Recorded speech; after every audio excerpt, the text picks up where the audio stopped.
What's up, guys? Thank you for joining me today. My name is Helmsy. We're gonna get into some Outlaw Rogue. A lot of you guys may have seen my little montage video that I put up of the Outlaw Rogue. Outlaw Rogue's been a lot of fun for me. It's been something new. I've never actually played a rogue before. In fact, this guy is still sitting here chilling in, I want to say some 620s, yeah.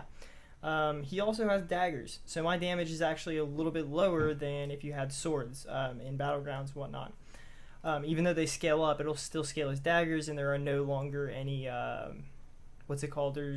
Back in the past, there used to be like, if you have a one-handed weapon, one-handed sword, mace, axe, it's going to do this much damage, and then in parentheses it would say, well, if you have daggers, it's going to do this much more damage to kind of compensate for the daggers. That's not a thing anymore. So I'm hitting a little bit weaker than I will be when I get my swords.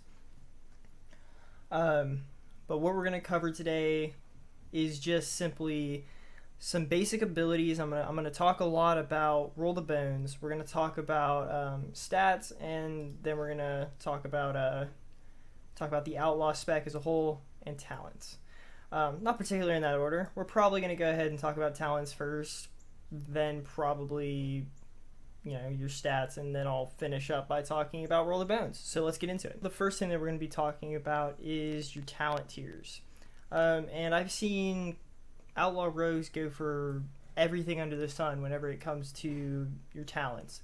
Everybody likes to mix it up. Everyone wanted to try out new things. It's been about a week and a half, I want to say, since pre-patch dropped. And people are finally starting to find their groove, find what they like. And for me, this is what I like. This is probably my favorite setup that I've actually tried so far. And I'll go through and I'll tell you why, and I'll tell you why I don't like the other ones. So let's start our 15 tier talent, Ghostly Strike. So what Ghostly Strike does is Ghostly Strike does a little bit of damage to the target, and then it gives them a debuff, allowing all of your abilities and all of the damage that you have to be increased by 10% for 15 seconds. So this is just a flat 10% damage buff on that target. And whenever you switch targets, you can apply it to multiple targets, all that good stuff. It also awards 1 combo point, and it costs 30 energy, so it's decently cost efficient. The next thing is Swordmaster. Now, Swordmaster is arguably decent, and I'll tell you why. Saber Slash hits an additional, or has a 10% increased chance to strike an additional time. Well, that's good because you can get, I believe it awards you both of the combo points for it. So so Saber Slash awards 1 combo point right now. If it triggers, it awards 2, I believe. Now, the reason that this isn't good is because one of the perks from Roll the Bones actually gives you a 40% chance to get a Saber Slash, an additional Saber Slash. And if you were wondering if Swordmaster stacks with that, yes, it does. It gives you an additional 40% chance. So right now, with my current build, I have a 0% chance. Whenever that procs, whenever I Roll the Bones and I get that, then I have a 40% chance. If you got Swordmaster, then you'd have a 50% chance, which arguably makes it decent. But the problem is that there's 5 other things that you can get from Roll the Bones, so it doesn't really make it worth it 100% of the time. It's just kind of a luck thing. And then next, Quick Draw. Free uses of pistol shot granted by Saber Slash now generate 1 additional combo point and deal 50% increased damage. So this is not worth it at all, in my opinion, just because it's got to be one of the pistol shots procced from Saber Slash, and 50% damage isn't that much. Maybe if it was, if it's 100% extra damage on pistol shot, or on the free pistol shot you get from Saber Slash, then maybe. Or if it was the other way around, just all pistol shots were 50% increased, something like that. But it's not, so I never take that. I've never even used it. I don't like the idea of it at all. The next tier is one that I used to see a lot of controversy in, and then I saw everyone kind of go towards Grappling Hook. The reason Grappling Hook is so good, I'll show you here, is because it has a 40-yard range, and then you just click, and you're there. It's a great gap closer, only on 30 seconds. So it is my pick every time. Next, acrobatic strikes. It only increases the range of all melee attacks by 3 yards. This isn't good enough. Hit and run. It increases your movement speed at all times by 15%. That's decent, but it's a passive, and I mean, if you get frozen, if you're fighting a frost mage and you get frozen, then you're gonna need a gap closer, and that's where grappling hook comes in. For the 45 tier, I'm not even going to cover these two. Vigor is the only way to go that I've seen so far. I've messed around with deeper stratagem and Vigor all the way. What Vigor does is increase your maximum energy by 50% and your energy regeneration by 10%. Cut and dry, and it's amazing. The next tier, the only one that I can really see being good is elusiveness. I've seen quite a few people going for that, but what they don't tell you is, so let's see, it helps your Crimson Vial. So if you have a look at Crimson Vial, it heals you for 30% of your maximum health. You then check out Iron Stomach, you go back, it's only 42%. It's not an additional 30%, it is 30% of the 30% of your health. So it's only an additional 12%. That way, I believe elusiveness is probably the way to go here, because it's just a flat 30% damage decrease for the time that your feint is up. You have to apply it every 5 seconds, and it only takes 20 energy. Next here, the only one that I think is good for Outlaw Rogues is going to be Dirty Tricks. The simple reason is that we get one cheap shot on our opener. Other than that, we do use gouge quite a bit, but I mean, like, as soon as you break the CCs, you only have something like 4 seconds of 10% extra damage. Whereas on this one, once you open, your opener's free, your blind is free, your gouge is free, your sap is free, all that stuff is free. Meaning that whenever I open with my cheap shot, instead of it costing me 40 energy, it's free. Which allows me to pool energy for other abilities, maybe roll the bones and stuff like that. The next talent tier, I've only seen 2 things picked. This is Cannon Barrage and Killing Spree. Arguably, Cannon Barrage is useful in PvP. The reason why is because you can lock somebody down using Between the Eyes. So you have a 5-second stun? Yeah, 5-second stun. And Cannon Barrage only takes about 2 seconds to cast, I believe. And it does a decent amount of damage every 1 minute. So it's not a bad one. The problem is that I go with Killing Spree. It's a lot more damage on a 2-minute cooldown, so it does have a longer cooldown. However, if you get, Shark Infested Waters from your Roll the Bones, that's an increase of 40% to your crit strike. Add on 10% from that. And pretty much every one of those is going to crit, and you're going to be able to possibly even drop somebody from something like 3/4 of health down to nothing in the perfect storm kind of a thing. The next tier is I find it pretty easy now. I wouldn't go with Slice and Dice because Roll the Bones is too valuable. I would go for Marked for Death just because it's extremely strong. It's on a 1-minute cooldown, and it gives you perfect openers, which I will talk about a little bit of openers in the ability section.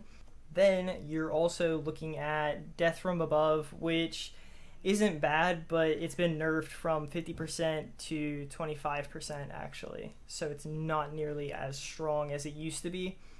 50%. It used to be 50% stronger than I get. It would be your R, sorry, that's what I have key bound to it. It'd be Run Through, Eviscerate, or Envenom. So it's 50% stronger than that, but they actually nerfed it down to 25%, I believe. So that's why I don't take that. So let's head on to. We're actually going to go over stats, and then we'll go into abilities and talk a little bit more about that. So let's hop into it. So on to stats. Now for the Outlaw Rogue, in my opinion, haste and versatility are the best things that you can do. Haste is my personal favorite just because it increases your energy regen, and the more energy you have, the more you can do with it. The more damage you can put out, the more control you can do. You can roll the bones a few more times. Hopefully, if you're trying to set up your burst or something like that, you can get a Shark in the Water or whatever it is, Shark Infested Waters, yeah. So that's what I would go for on that. Mastery is it's decent, I guess. I would never stack mastery. And then crit, you want your crit to be decently high. But I again wouldn't stack crit. In fact, for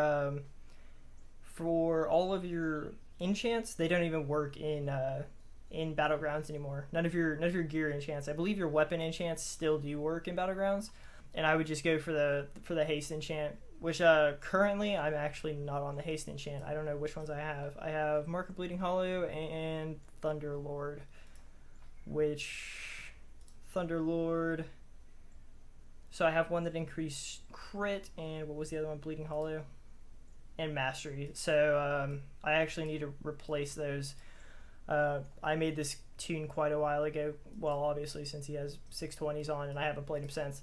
But so I have some work to do on this guy, as you can see. But nonetheless, I would say definitely, you want haste, versatility and haste if possible. If not, go crit strike. If nothing else is available, mastery, sure.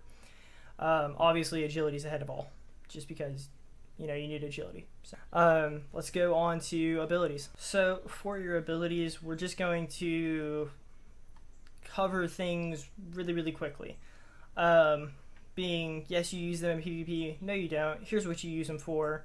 Here's when you use them. So first off, Adrenaline Rush. Yes, of course, you use it in PvP. You use it when you burst because it increases your energy regen by 100% and your attack speed by 20% for 15 seconds. Ambush, never even use it. I use Cheap Shot instead as my opener.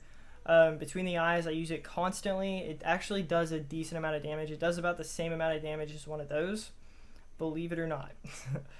I know that it says that it doesn't, but in Battlegrounds and in the skirmishes that I've done, I've hit, something like 55,000s on this, and it's just it's a nasty ability. Plus, it's a stun, which sets up all your other stuff. Blade Fury, you don't really, not unless there's a lot of super, super low health enemies around you, I guess. Blind, use that always for your control target. Bribe, I've never used that. Cheap Shot, I've used that. I open with that. Cloak of Shadows, you want to do whenever you don't want to be CC'd and you have to get off something. So you either have to get off damage or you have to get off kick or something like that, and you don't want to be polyed. You don't want to be bursted down by some mage. You can pop that, but do be mindful that it's on a 1.5 second cooldown, 1.5 minute cooldown. Sorry. Crimson Vial is really good, and depending on what class you face, you'll end up popping it earlier or later in the battle, just to either top yourself off or to keep yourself alive. Distract, I haven't used in can't even tell you how long. It does have a point to it. It just simply makes the person turn around or turn whichever direction the center of it is. So if I put it behind me, the character that I was looking at would instantly turn around. So it's decent if you're trying to get a sap off or something like that, because it does have a long range. Feint, I use Feint every 5 seconds in battle, just because it gives me a 30% damage reduction.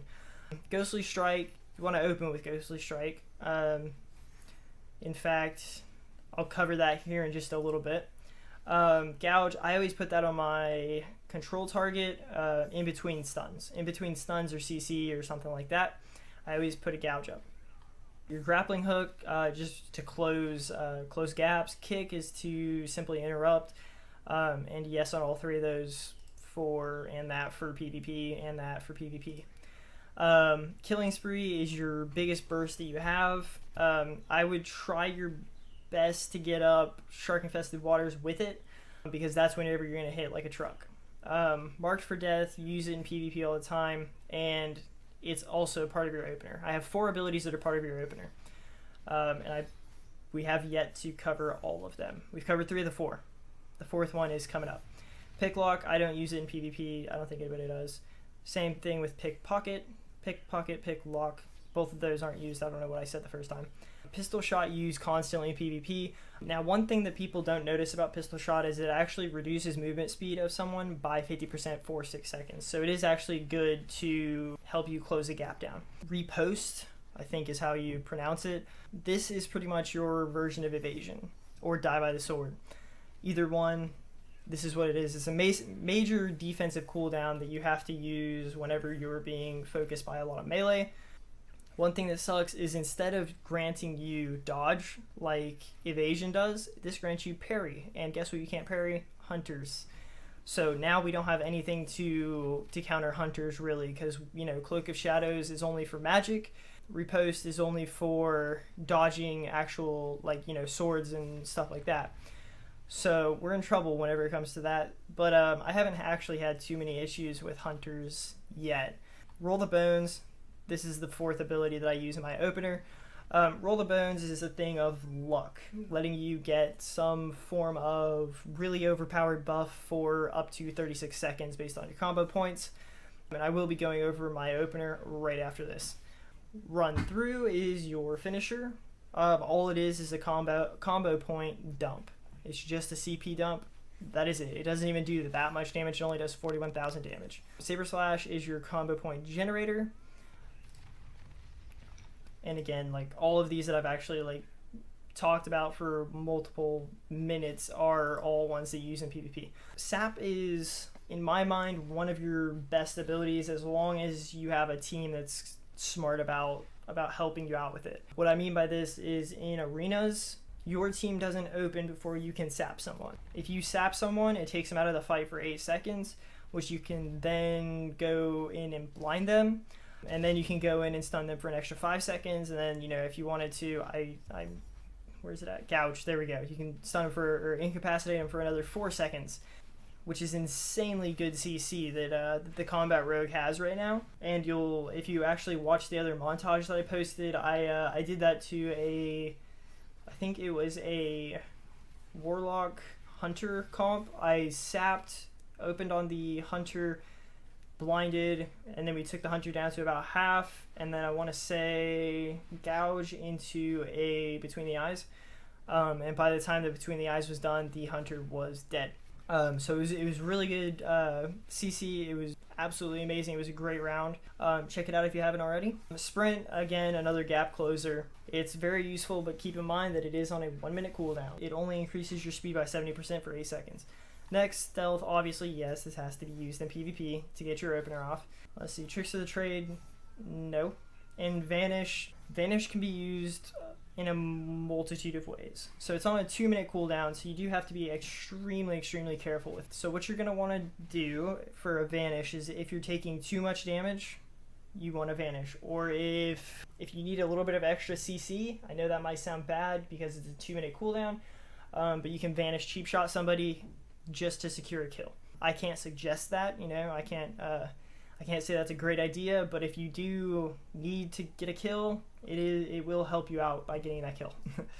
I can say that much. So let's move on to the opener now. Opener for a Outlaw Rogue. You want to mark for death, roll the bones, cheap shot immediately into a ghostly strike. The reason why is because you do this while you're still invisible, so that you can read what you need to do next. For example, if you get the best ability out of it, which is, in my opinion anyway, is Shark Infested Waters, just because it lets your burst hit a lot harder. But if you don't, if you get something else, you have to kind of change your playstyle a little bit. It's not much at all, but you might have to change your playstyle just a bit to match this new buff that you have. And I will go over all of the buffs in just a minute. But first I want to go ahead and show you the opener, and then I'll kind of discuss the buffs that you can get from Roll the Bones. So here's what we're going to do. We're going to mark for death into Roll the Bones. What do we get? Well, we got Jolly Roger, which increases the chance, or Saber Slash has an additional 40% chance of striking an additional time. And then Broadsides, your attacks generate 1 additional combo point. So your opener needs to look something like Cheap Shot, Ghostly Strike, and then you can go, see, notice how my bar is already full, even by 1, and it's full again.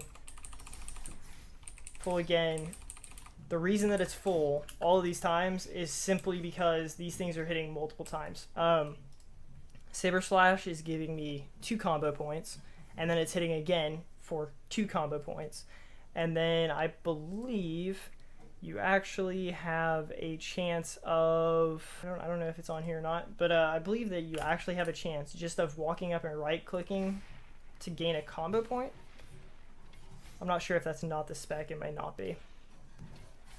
It must not be. But so I mean, like, everything fills up super quick whenever you have those buffs up, so you just have to watch those buffs. What you can do with those buffs is you can actually get off a ton of damage, or if you know, if certain ones pop. Treasure chest, and it looks like that one pops again. See, now they're not going up as much. They're still going up quickly, but I am losing a little bit less energy every time that I strike. And it's just, you just kind of have to go with it. Go with the flow of battle. It's not a good practice to use roll the bones and not look at what you get. The reason why is because based on what you get, like right now I have Grand Melee increasing attack speed by 20% and leech by attack speed by 40% and leech by 20%, along with Jolly Roger. So my W, or my Saber Slash, will hit a lot more often. If you notice there, it hit twice in a row, 2 extra times in a row, and another time. That time it didn't. That time it did. See? The reason that you want to look at these is so that you know how to play. If you don't look at them, you might use 2 abilities, have a full combo, 5 combo points, and instead of spending those combo points or using them for something or conserving some energy, you're going to play like you normally play, and you're going to assume that you don't have any buffs up and just play accordingly, which isn't good, because you'll find yourself with a ton of wasted combo points past those 5 combo points that you have, and then on top of that, you're going to have 0 energy left for anything else. Again, I will cover that opener really quick, just verbally. What you want to do is you want to do Marked for Death into a Roll the Bones, into Roll the Bones, into Cheap Shot, and then finally Ghostly Strike. The reason that you're doing this is so that you can get your buff up, you can stun your target for 4 seconds, and then on top of that, you can increase all of your damage from that point on for the next 15 seconds by 10%. Now make sure that you do keep Ghostly Strike, the debuff from Ghostly Strike, on the target. If you let it fall off, you're going to lose that 10% increased damage, obviously. So that is going to be your opener, and you're going to have to feel what's comfortable beyond that with Roll the Bones. But now we're going to go ahead and go over what all the Roll the Bones abilities are, all the buffs that you can get from it. So let's do that. So just now we've got Grand Melee up, and what Grand Melee does is attack speed increased by 40%, leech increased by 20%. I will blow this up a little bit bigger and put it somewhere on the screen. I will do the same with all of these abilities, all 6 of them. Now what this means is you hit more often, obviously, attack speed increased, and what leech is for all the damage you do, you're going to receive 20% of that damage back in health. So you're healing yourself off of your attack. Alright, let's move to the next one. So it looks like we got the big one, and that is Shark Infested Waters, which increases your crit strike chance by 40%. Now, when Shark Infested Waters is up, you want to get off as much damage as you can, including probably popping Adrenaline Rush and or Killing Spree. And Killing Spree is going to crit 100% of the time, it seems like. Because you're at 73% increased crit chance, which is psychotically good. Now, let's go ahead and move on to the next one. Alright, so it looks like we got broadsides this time. It looks like we got broadsides this time. Now what broadsides does is your attacks generate 1 additional combo point. What it really means is any ability that already generates a combo point now generates 1 more combo point, including openers. Opener that usually generates 2, now generates 3. Pistol shot is 2 from 1, so everything's up to 1. Alright, fair enough. On to the next one. Alright, so we got a different one this time, along with one that we've already covered, which is Grand Melee. Buried Treasure increases energy regeneration by 40%. This is really good just because it allows you to have a ton of uptime. Uptime simply meaning you get to use your abilities over and over and over and over, and there's no point where you have to be sitting here like this. where my hands are not doing anything and I'm attacking very fast and I'm still getting some decent damage off. It's just I'm not pressing any buttons, and then imagine that I'm waiting for an energy bar to, start filling up. It is an extremely helpful one, to say the very least, especially if it's coupled with the next one we're going to talk about. Finishers reduce the remaining cooldown of many of your abilities by 2 seconds per combo point. Now, what this means is I'm going to go ahead and do this really quick. So there it is, 1 minute 55 seconds. If I go ahead and come in here and start blowing through some combo points for whatever reason, I don't know what I'm using them on even, I'm just throwing stuff around. If you noticed, that was only probably about 10 seconds, and we took it down about an extra 20 seconds just based on the combo points that we used, which again is extremely helpful, especially if you're trying to get your kill target. Say your killing spree is on cooldown and it has about a minute left, and a paladin on the other team, their holy pally has something like a minute left on his bubble. Well, if you want to get a kill in that time, it wouldn't be bad for this to drop so that you can, burn down a few seconds of that and maybe get that kill before he gets his bubble up. So I believe that was all 6 of them. Again, all of them are really good and have their moments to shine, no doubt about that. I've had so many of them come through and save me in just random battlegrounds and the skirmishes and duels and stuff like that. It's been insane. It's a really good ability, and that's why I don't think that, even though Slice and Dice increases your attack speed by 90% for up to 36 seconds, I don't think it's worth it in comparison to Roll the Bones, just because of all the good stuff that you get from that. So I just want to say thank you guys so much for watching. I hope you learned a little bit. I hope you guys are excited to play some Combat Rogue and Legion with me, because it's gonna be a ton of fun. It really is. It's gonna be a great class. It's gonna be a high damaging class. One other class that I'm super excited about, spec is your Sub Rogue. It's actually been revamped, so everything is different. And I guess you have 3 stacks of Shadow Dance, so I might have to check that out. And I guess it's supposed to do a ton of damage, so I'm really excited about it. I think it could be something cool. So anyway, again, I hope you enjoyed. Leave a like, subscribe, all that good stuff. I will see you next time. Have a good one.